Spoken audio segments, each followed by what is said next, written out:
Should you use free web hosting for your website?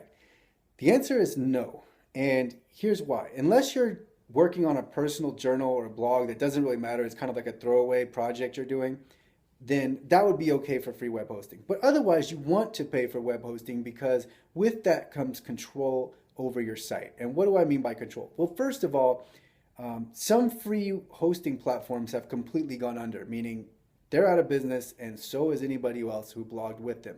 If you were lucky, maybe they transferred you over to some other company, but most of the time, these free hosting sites, it doesn't work out for them business wise because they're not making any money. People aren't buying from them.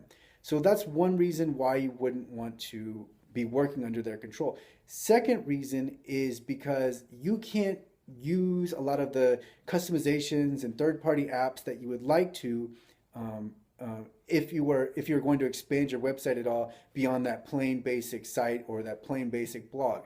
And so what do I mean by that? So let's say that you want to install a WordPress plugin that allows you to put fancy social widgets in every blog post you have.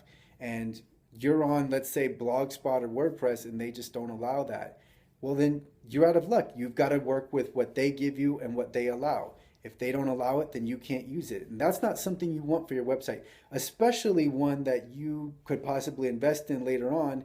And you want that website on your own, on its own separate web hosting server. So that's why you would want to not use a free web host.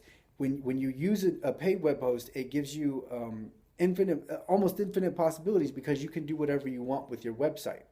Now, for most people, for most small businesses, whether it's a lawyer, a doctor, whoever, most people only need a shared hosting plan, and that's it. You don't need a big private network. That's only for big sites. So you can start off with a small plan, and if you outgrow it, guess what? Almost every web host will let you progress into the next phase and just pay more for that next phase. You can upgrade easily.